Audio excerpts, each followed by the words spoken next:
Hello friends, NI number 1 institute में मैं रंगलाल धनगर आपका स्वागत करता हूं। और आज हम लोग पर्यावरण के कुछ क्वेश्चन डिस्कस करेंगे, एमसीक्यूज़। ठीक है। और यह पर्यावरण के एमसीक्यूज़ की पहली सीरीज़ है जो आज स्टार्ट करने जा रहा हूं मैं। और साथ ही साथ हम लोग बहुत सारे क्वेश्चन इसमें डिस्कस करने वाले हैं। और जो मैं एक एक एमसीक्यूज़ जो आपके साथ डिस्कस करूँगा उससे रिलेटेड और भी बहुत सारी आसपास की बातें आपको बताने वाला हूँ। यानी कि एक क्वेश्चन डिस्कस करेंगे तो ये मान के चलिए कि आपके 4 से 5 क्वेश्चन यहाँ से क्लियर हो जाएंगे। राइट। तो चलिए तैयार हो जाइए आप लोग भी आंसर्स देने के लिए गाइस। तो पहला जो क्वेश्चन है हमारा, पहला क्वेश्चन ये प्रथम पोषक स्तर के अंतर्गत आते हैं। ओके, क्वेश्चन क्या है हमारा, प्रथम पोषक स्तर के अंतर्गत आते हैं। तो ऑप्शन है इसके शाकाहारी, मांसाहारी, सर्वभक्षी और हरित पादप। तो जल्दी से आप लोग आंसर दीजिए इसका। इसका जो आंसर है वो है शाकाहारी। ओके, प्रथम पोषक स्तर के अंतर्गत आते हैं शाकाहारी। आप बोलेंगे पोषक स्तर क्या होते हैं सर? तो पोषक स्तर मीन्स ये होता है, सपोज़ कि जैसे ये एक पेड़ है, ओके, वृक्ष है, और यहाँ पे एक शाकाहारी है, शाकाहारी जंतु यानी कि गाय ले लेते हैं, और यहाँ पे शेर ले लेते हैं। तो ये पेड़ जो हुआ गाय के लिए, पेड़ या घास ले लें अपन, ये जो हुआ गाय के लिए, ये हुआ आपका उत्पादक हुआ। उत्पादक से गाय इसे खाएगी तो ये हो जाएगी आपकी प्राथमिक उपभोक्ता, और इससे शेर इसे खाएगा तो ये हो जाएगा आपका द्वितीय उपभोक्ता। तो यहाँ इस श्रृंखला में गाय जो हो गई वो आपकी प्रथम पोषक स्तर के अंतर्गत आएगी और वो कहलाएगी शाकाहारी कहलाएगी। या इसकी डेफिनेशन अगर मैं समझाना चाहूँ तो इसकी डेफिनेशन ऐसे बनेगी कि आहार श्रृंखला और ऊर्जा स्तर जब एक वर्ग से दूसरे वर्ग के प्राणियों के पास पहुंचता है तो वो पोषक स्तर कहलाता है। और पोषक स्तर को पर्यावरण में मुख्य रूप से 4 भागों में बांटा गया। ओके, तो उम्मीद है कि ये समझ में आ गया होगा। चलिए अगले क्वेश्चन की ओर बढ़ते हैं हम लोग। तो अगला जो क्वेश्चन है हमारा वो इस प्रकार है, अल्फ़ा अल्फ़ा क्या है? अगला क्वेश्चन है अल्फ़ा अल्फ़ा क्या है? इसके 4 ऑप्शन है, एक प्रकार की घास, एक जनजाति, एक पशु और एक नगर। तो गाइज आप लोग कमेंट करके बताएं जल्दी से मुझे। चलिए, अल्फ़ा अल्फ़ा जो है एक प्रकार की घास है। अल्फ़ा अल्फ़ा जो है वो एक प्रकार की घास है। ठीक है, अल्फ़ा अल्फ़ा जो है वो एक प्रकार की घास है। अब ये घास कहाँ पर पाई जाती है? जो शीत घास के मैदान जो होते हैं, जैसे एक तो उष्ण कटिबंधीय घास के मैदान होती है और एक शीतोष्ण घास के मैदान होते हैं। तो जो शीतोष्ण प्रदेश होते हैं वहाँ पर अल्फ़ा अल्फ़ा एक प्रकार की घास होती है जो उन एरिया में पाई जाती है। बेसिकली ये नॉर्थ अमेरिका, उत्तर अमेरिका, ऑस्ट्रेलिया के कुछ प्रदेश और अफ्रीका के कुछ प्रदेशों में और न्यूजीलैंड में यह पाई जाती है। ठीक है, तो चलिए अगले क्वेश्चन की ओर बढ़ते हैं हम लोग। अगला क्वेश्चन है हमारा, सर्वाधिक लवणता किस सागर में पाई जाती है? सर्वाधिक लवणता किस सागर में पाई जाती है? ऑप्शन है हिंद महासागर, भूमध्य सागर, अरब सागर और मृत सागर। तो जल्दी से इसका आंसर बताएं आप लोग। इसका जो आंसर है वो है मृत सागर। ओके, सर्वाधिक लवणता जो है वो मृत सागर में पाई जाती है। लवणता को हम लोग इंग्लिश में साल्टिनिटी बोलते हैं। अब इसने ऑप्शन के अकॉर्डिंग पूछा है कि कौन से महासागर में या कौन से सागर में सर्वाधिक लवणता पाई जाती है, तो वो मृत सागर इसका आंसर होगा। अगर ये पूछता कि सर्वाधिक लवणता कहाँ पाई जाती है तो वो पाई जाती है तुर्की की वान झील में। टर्की यानी कि तुर्की की वान झील की जो लवणता है विश्व में सर्वाधिक है, जो लगभग 330% है। दूसरे नंबर पे आपका मृत सागर आता है जिसकी लवणता 238% है। तीसरे नंबर पे आपकी अमेरिका की, उत्तर अमेरिका में जो ग्रेट साल्ट लेक है वो आती, उसकी लवणता 230 के आसपास है। ओके, तो गाइज ये बात आपको समझ में आई होगी। अगले क्वेश्चन की ओर बढ़ते हैं हम लोग। अगला क्वेश्चन है हमारा, ग्रेट बैरियर रीफ कहाँ है? Where is great barrier reef? Great barrier reef कहाँ है? ऑप्शन है हिंद महासागर, भूमध्य सागर, प्रशांत महासागर और अटलांटिक ओशन, अटलांटिक महासागर। जल्दी से इसका आंसर बताएं। इसका जो आंसर है गाइज वो है आपका प्रशांत महासागर। इसका जो आंसर है वो है प्रशांत महासागर। ओके, ग्रेट बैरियर रीफ कहाँ पर है? प्रशांत महासागर में, और ये है ऑस्ट्रेलिया महाद्वीप के पूरब में। ऑस्ट्रेलिया महाद्वीप जो है वो ऐसा दिखता है, मैं आपको जब जियोग्राफी पढ़ाऊँगा तो इसकी सारी डिटेल बताऊँगा। ऑस्ट्रेलिया महाद्वीप लगभग ऐसा दिखता है। यहाँ पर ऑस्ट्रेलिया महाद्वीप में जो ग्रेट डिवाइडिंग रेंज जो है वो इसकी पर्वत श्रृंखला है, ऑस्ट्रेलिया की सबसे लंबी, और वर्ल्ड की चौथे नंबर की सबसे लंबी पर्वत श्रृंखला है। इसके पूरब में यहाँ पर प्रशांत महासागर में ग्रेट टिबेरियर रीफ पाई जाती है, जो संसार की सबसे लंबी कोरल रीफ है और ये मूंगे की चट्टानों से बनी हुई है, मूंगे की चट्टानों से निर्मित है। जो एक विशेष प्रकार के समुद्री जीव होते हैं, प्रवाल जिसको बोलते हैं, उन्होंने ये बनाई है। ओके, तो गाइज अगले क्वेश्चन की ओर बढ़ते हैं। अगला क्वेश्चन है हमारा, हेलोफाइट्स कहाँ अच्छी वृद्धि करते हैं। ओके, हेलोफाइट्स कहाँ अच्छी वृद्धि करते हैं। ऑप्शन है अम्लीय मृदा, ठंडी मृदा, कैल्शियम युक्त मृदा और क्षारीय मृदा। जल्दी से आंसर बताएं इसका। ओके, हेलोफाइट जो है वो क्षारीय मृदा में सर्वाधिक वृद्धि करते हैं या अच्छी वृद्धि करते हैं। हेलोफाइट जैसे नाम से यानी कि लवणी, क्षारीय मृदा जिसमें लवण की मात्रा ज़्यादा होती है, वहाँ पर हेलोफाइट्स अच्छी वृद्धि करते हैं। हेलोफाइट्स जो है बेसिकली ऐसे पादप होते हैं जो लवणता वाले क्षेत्रों में ज़्यादा वृद्धि करते हैं। अगर इनके एग्जांपल दूँ, जैसे मैंग्रोव वनस्पति का नाम सुना होगा आप लोगों ने, ज्वारी वन का नाम सुना होगा। ये जो ज़्यादातर जो समुद्र किनारे जो क्षारीय मृदा होती हैं उसमें ज़्यादा पाए जाते हैं। छोटे छोटे पेड़ होते हैं जो समुद्री जीव होते हैं वो अपना जो प्रारंभिक जीवन जो है वो वहीं पर स्टार्ट करते हैं और समुद्री जीव अपने अंडे वगैरह इन्हीं क्षेत्रों में देते हैं। ठीक है, तो उम्मीद है कि ये बात समझ में आ गई होगी। अगले क्वेश्चन की ओर बढ़ते हैं। अगला क्वेश्चन है, स्वच्छ जल समुदाय लेंटिक आवास का उदाहरण है। स्वच्छ जल समुदाय जो क्लीन जो वाटर होता है, समुदाय लेंटिक आवास का उदाहरण है। तो ऑप्शन है तालाब और दलदल, झरना, नदी, तालाब या नदी और उपरोक्त सभी।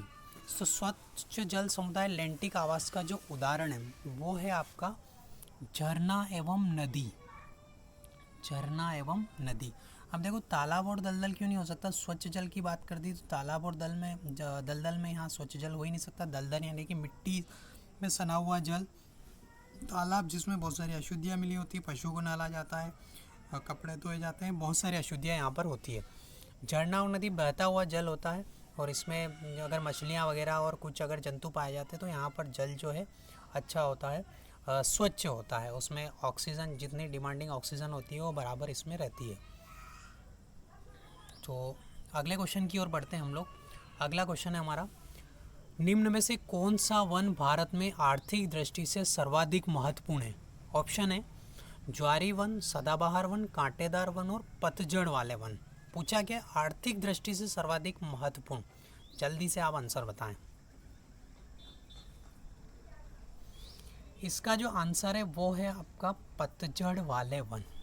ओके, आंसर जो है वो है पतझड़ वाले वन। देखिए पतझड़ वाले वन कैसे, तो भारत में सर्वाधिक क्षेत्र में पतझड़ वाले वन पाए जाते हैं। पतझड़ यानी कि पर्णपाती वन, जो मानसून आने से पहले अपनी पत्तियां गिरा देते हैं और बाद में सबसे लंबा क्षेत्र इनका ही है। पतझड़ वाले वन में क्या होता है कि पतझड़ वाले वन में एक तो सागौन और शीशम पाए जाते हैं, और सागौन जो आपने सुना होगा सबसे महंगी लकड़ी होती है और आर्थिक दृष्टि से सर्वाधिक महत्वपूर्ण है। जैसे दरवाजे वगैरह बनाए जाते हैं, इनसे फर्नीचर्स बनाए जाते हैं। और सागौन की अगर दरवाजे और फर्नीचर बनाते हैं तो लोग गर्व महसूस करते कि अरे भैया हमारे यहाँ तो सागौन के दरवाजे बने हुए हैं, सागौन का फर्नीचर बना हुआ। तो ये थोड़ी जो महंगी लकड़ी होती है, इसलिए आर्थिक दृष्टि से सर्वाधिक महत्वपूर्ण वन जो है पतझड़ वाले वन। ज्वारी वन मैंने बताया अभी, जैसे गुजरात का जो क्षेत्र है, गुजरात का समुद्री क्षेत्र है, वहाँ पर ज्वारी वन सबसे ज़्यादा पाए जाते हैं। पश्चिम बंगाल के क्षेत्र में पाए जाते हैं समुद्र में। सदाबहार वन जो सदैव हरे भरे होते हैं, ठीक है, ये सर्वाधिक वर्षा वाले स्थान में पाए जाते हैं। 200 सेंटीमीटर से भी ज़्यादा वर्षा जिन क्षेत्रों में होती है वहाँ पाए जाते हैं। जैसे केरल का कुछ क्षेत्र हुआ, गोदावरी कृष्णा बेसिन हुआ। कांटेदार वन जो है ये मरुस्थली इलाकों में पाए जाते हैं। मरुस्थली क्षेत्र जो होता है वहाँ पर कांटेदार वन जो है वो पाए जाते हैं। ओके, कांटेदार वन झाड़ियाँ पाई जाती है, जैसे राजस्थान का क्षेत्र है। ओके, तो चलिए अगले क्वेश्चन की ओर बढ़ते हैं। अगला क्वेश्चन है हमारा, बायोडीजल पौधा कहलाता है। बायोडीजल पौधा कहलाता है। ऑप्शन है इसाबगुल, बेलाडोना, इजा डायरेक्टा और जेट्रोफा। जल्दी से आंसर बताएं। तो देखिए बायोडीजल पौधा जो है जेट्रोफा है। जेट्रोफा को हम लोग रतन जोत भी कहते हैं, रतन जोत भी। सरकार ने एक कार्यक्रम चलाया था, जानवरों की सब दूर जहाँ बंजर भूमि है, सरकारी भूमि, वहाँ पर रतन जोत लगाई है। लगा तो दी, लेकिन उसकी किसी ने फिर बाद में जाके उसका कोई बेचारे का मतलब पता ही नहीं चला, और किसी ने कहता है ना कि उसकी खुशहालता ही नहीं जानी कि वो बढ़ रहा है या नहीं बढ़ रहा है। और रतन जोत के पौधे ज़रूर लगा दिए थे सब जगह, और कोई ज़्यादा मतलब ये जो कार्यक्रम है सफल नहीं हो पाया। ओके, तो बायोडीजल पौधा जो है जेट्रोफा कहलाता है। चलिए अगले क्वेश्चन की ओर बढ़ते हैं। अगला क्वेश्चन है हमारा, पृथ्वी के क्रस्ट पर ऑक्सीजन के बाद सर्वाधिक उपलब्ध तत्व कौन सा है? क्रस्ट यानी कि सबसे ऊपर का भाग जो है पृथ्वी का, ठीक है।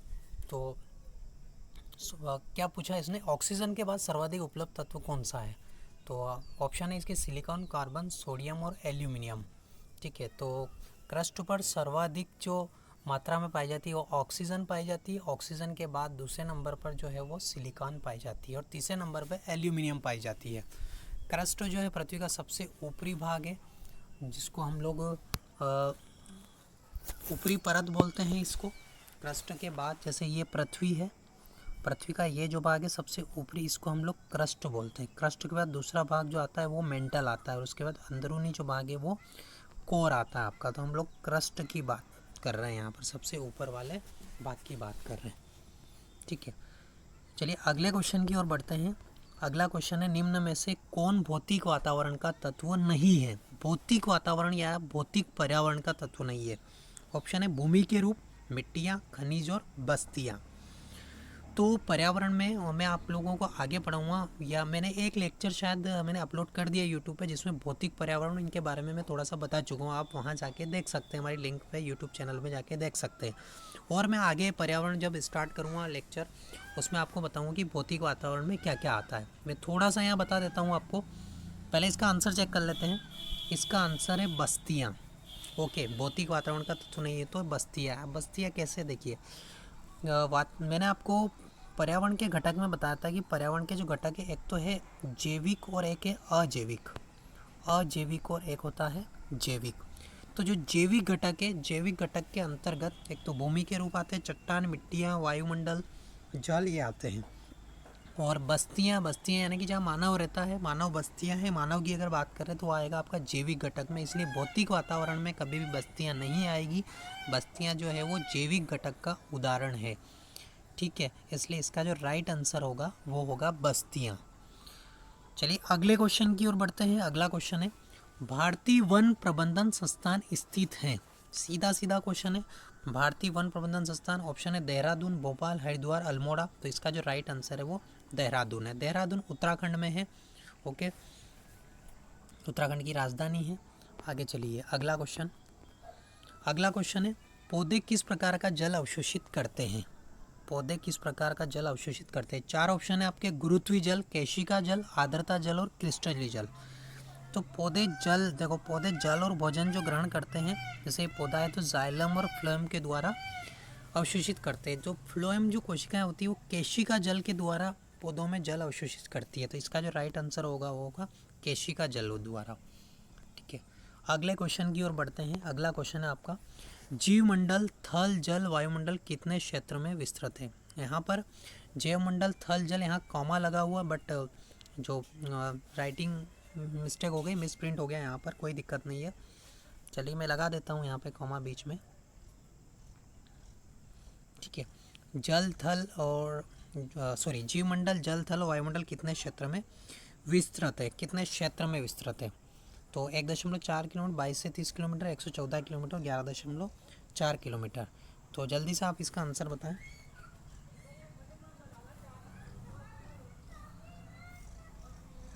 इसका जो राइट आंसर है वो है 22 से 30 किलोमीटर। ओके, राइट आंसर जो है वो 22 से 30 किलोमीटर है, ठीक है। चलिए अगले क्वेश्चन की ओर बढ़ते हैं। अगला क्वेश्चन है, प्रकृति में ऊर्जा का मुख्य स्रोत क्या है? The main source of energy in nature is, यानी कि प्रकृति में ऊर्जा का मुख्य स्रोत क्या है? पहला उपभोक्ता, प्राथमिक उत्पाद, द्वितीय उत्पाद और सूर्य। सीधा सीधा क्वेश्चन था। प्रकृति में ऊर्जा का मुख्य स्रोत जो है सूर्य है, क्योंकि सूर्य से ही प्राथमिक उत्पादक ऊर्जा लेते हैं, उसके बाद द्वितीय उत्पादक यानी उपभोक्ता तक पहुंचाते हैं।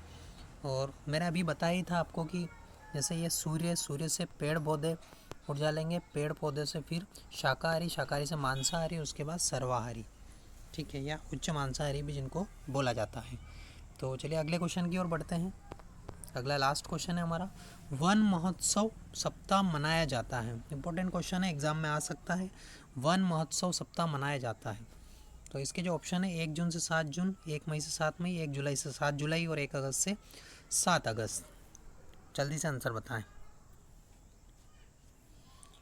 इसका जो राइट आंसर है वो है 1 जुलाई से 7 जुलाई। ठीक है, और ये कैसे, तो देखिएगा 1960 के दशक में जो भारत के एक मंत्री थे जिनका नाम था, मेरे ख्याल से माणिकलाल उनका नाम था, पूरा नाम एग्जैक्ट कंफर्म नहीं हो पा रहा, माणिकलाल करके कुछ पीछे उनका सरनेम था। तो उन्होंने पहली बार वन महोत्सव सप्ताह मनाने की शुरुआत की थी। उन्होंने ही ये सरकार के सामने एजेंडा रखा था कि पर्यावरण को बचाने के लिए और पर्यावरण से संबंधित जो चीज़ें हैं उसे संरक्षित करने के लिए क्यों ना 1 जुलाई से 7 जुलाई तक वन महोत्सव सप्ताह मनाया जाए। ठीक है, तो चलिए दोस्तों, आज के लिए बहुत है और अगले वीडियो में फिर से मुलाकात होगी कुछ नए क्वेश्चन के साथ। ठीक है, तो इसी प्रकार आप उत्साह और उमंग बनाए रखें और अगर आपको अच्छा लगा हो तो आप चैनल को सब्सक्राइब करें, लाइक करें एंड शेयर करें।